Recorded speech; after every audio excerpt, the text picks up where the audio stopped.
we've had a change of cleric in this church, after a while, I get the same question every time. It's really interesting. We've had a number, I've been so blessed to have a number of clergy serve here and serve with them. And so I start to get the same question. This summer and fall, I've gotten, and by the way, wow, thank you. So I get the same question, I've gotten it this year too. How in the world do you create a sermon? What do you use for inspiration to preach? How do you get from the readings to however it is that you get to? And so I thought that I might take us on a journey this morning in just a few minutes to get you ready to preach a sermon. Everybody ready? Yeah. So I was trained in a very traditional seminary format to preach. And what that meant is that you learn to write pages and pages, because the more words you use in the Episcopal Church, the better it is. And you have to use lots of quotes from books or philosophers or astronomers, and the more quotes you use, the smarter you sound. And so I was being trained to preach like that, but there was something kind of weird about that to me, because people write differently than we speak. I don't usually speak with subject-predicate agreement, with verbal tense equity throughout the text. And here I was writing these tomes and in seminary, inflicting them in class on our classmates. And it was all horrid. Absolutely horrid. Well, the day came once that every person absolutely dreads. Oh my gosh, look at all of them in the cry room. Wow. Yes. Oh. Yes, usually it's for the, okay, all right. Yes, there they are. When you pledge to the church, we will let them out. Okay. Please calm down. And so, that dreaded day came that every student has nightmares about. Perhaps it's happened to you. I showed up to preaching class, and our preaching professor said, "Mr. Keith, are you ready?" And I said, "I am so ready for next week." She said, "It wasn't next week, it's today." And I said something unrepeatable to you. And I said, "Can I wait?" She said, "No." I said, "How many people are preaching?" She said, 3. I said, "May I go last?" So on the spot, in 20 minutes, I took the text that was being preached. I left the room, I came back, and I preached a sermon with no notes for the first time in my life. I had an A for effort. And I learned something. And I learned that I could actually do that.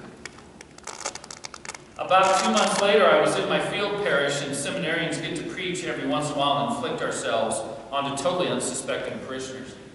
And I had written this beautiful sermon, and I'm just about to walk into St. Mark's, Alexandria, and my rector, Patrick Finn, said, "Did you write us a good sermon?" I said, "Oh, Pat, this is a great sermon." He said, "Excellent, may I see it?" And I showed it to him. He took it out of my hand. He said, "Great." I said, "What are you doing?" He said, "I'm taking your text." I said, "Why?" He said, "Brooks, if you can't remember it, they're not going to either."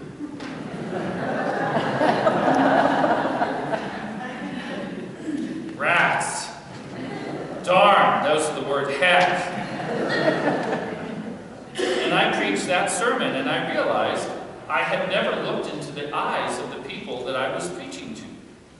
You can't do that when you're looking at a text, you know. And it was quite an intimate experience. I watched people react. I watched husbands and wives talking to each other like you all do, and you don't know that everybody can see you. You think you're having a private conversation. That's not true. You're on YouTube, so everybody can see you. And it was a very intimate experience. And so I asked Patrick after that service, I said, how did you get to do this? He said, "Well, you know I'm a naval chaplain, yes. I was at the Walter Reed Hospital, yes. and there was a rear admiral dying. And Patrick, my rector, was walking down the hall, prayer book and Bible in the car, and he's pulled into this room, and here's a dying rear admiral. And the rear admiral says to Patrick, my rector, "Would you recite for me the Lord's Prayer and the 23rd Psalm?"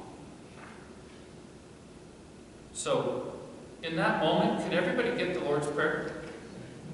I think you could probably do that. Yeah, under pressure, how about the entire 23rd Psalm? Sweat, Patrick said, started beating. You know, he's not the one dying. And these were the last words that this rear admiral ever heard on this earth. So, Patrick said, start memorizing quickly.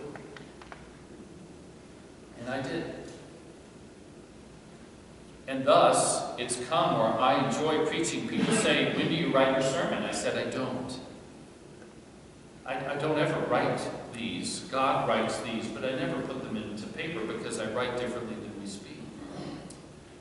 I usually start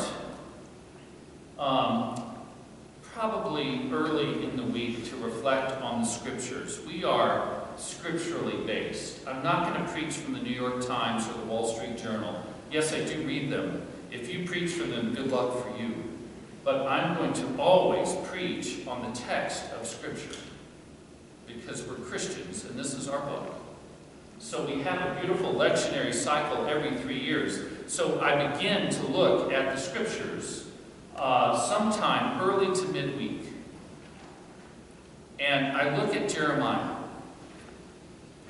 Jeremiah's world, and I'm a student of history, you know, to preach, you have to kind of understand some stuff. So we kind of go underneath the text. We look at the situation that Jeremiah was in, who he is, and when he lived, and all of those things. And I find out that Jeremiah was preaching to a world that was falling apart around him. Everything he had grown up with was disappearing in front of his eyes. Nothing made sense. He was speaking and speaking, and no one was listening. It's kind of like having a middle schooler. You just talk, and nothing changes. And Jeremiah says in frustration, "Is there no balm in Gilead anymore?" And he gives us one of the great images of the Bible. I picked a cover from a church in Tennessee. Do you see the cover of the book? I love that cover. I wish we had a sign like that out on Highway 6. The balm in Gilead. This is not balm, B-O-M-B.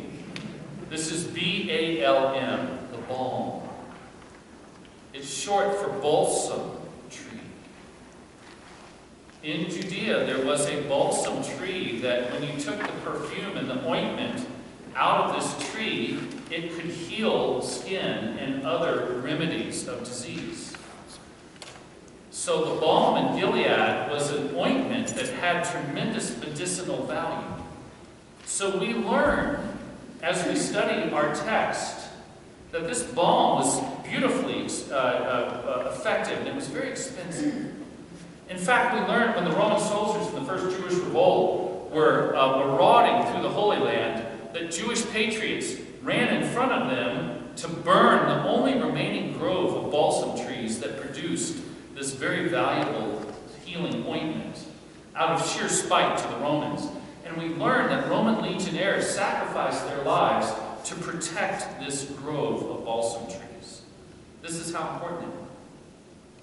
We understand as we learn the text that Jeremiah is saying to us, is there any healing anywhere in my world? Is there anywhere where God can show up and stop the pain from hurting so bad? Is there any balm left in God's supply? Everybody understand? So we look at that text. We remember the Beaver Creek Chapel and the fact that when Vail Associates gave that land, they discovered in the grove of trees in front of the chapel a balsam tree. It is not native to Colorado. It migrated from the East Coast to Colorado. A tree. Isn't that interesting? And in point of fact, They designed the entire design motif of the Beaver Creek Chapel around this particular tree. That's why the metalwork has leaves all over it. It's supposed to be a healing place, like this chapel is to be a healing place. So we look at that text and we say, is there anybody here, can I preach a sermon about healing? Is there anybody here that feels like Jeremiah? You know, that the whole world's going to hell. And is there any healing anywhere for me? Can God really show up and heal? So we think about that. And then we go to that second reading, because we're going to look at all the readings to ask which one is the best for our church. We look at Paul writing to Timothy, a man that has a skilled craftsman, teaching his apprentice, teaching his protege. He's writing to Timothy the most important things. And he says to Timothy in today's reading, there's only one mediator. I hate to say this, but Paul sounds a little Protestant here. If you're Catholic, pardon me for a moment. There's only one mediator between God and us, and it's Jesus. And as a matter of fact, Jesus doesn't only mediate, he's the ransom. He's the one that God offered so that we would not suffer any consequence of our own actions. I start to think, how many parents are there in our church? How many grandparents that wonder, should I step between the action of my kids and the consequence they're about to receive?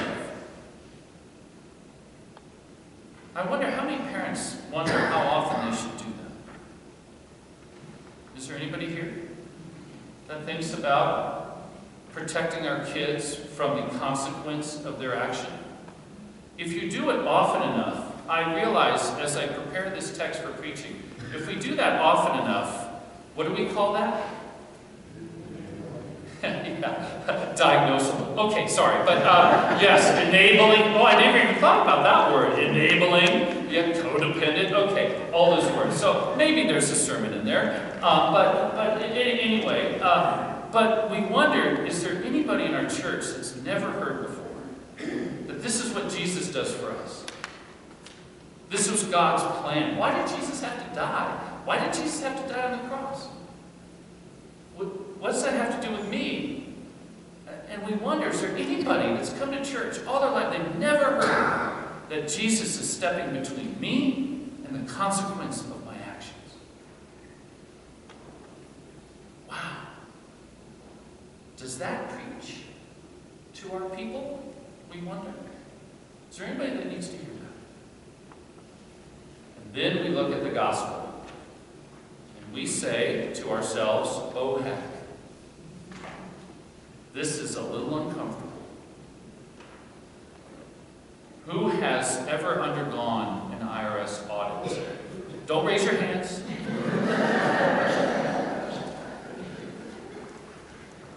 Isn't it fun to go through an IRS audit? Isn't that the highlight of your professional career? Does anybody hear in Jesus' parable today, as we prepare the text, that Jesus is talking about an audit?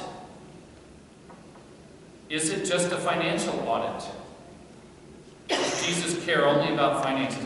By the way, we do a little biblical study and we figure out over 2,000 verses in the Bible have to do with money and material possessions and resources. Over 2,000.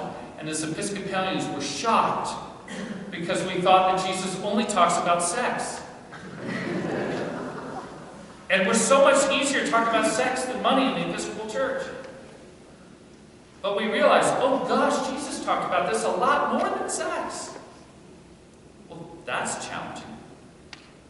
We begin to wonder, as we prepare our text, why every fall, about this time, do we start hearing parables and teachings about money and material possessions? We wonder if anybody in our church is going to figure out that these readings match the pledge drive of the church generally. Is there a subtle hint here with all of these teachings about money. And we think probably, yes, somebody smart's going to figure that out. But then we realize it's even deeper. The audit that Jesus is conducting is an integrity audit.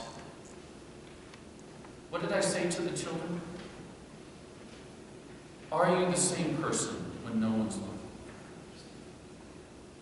Are you the same person in front of a computer screen?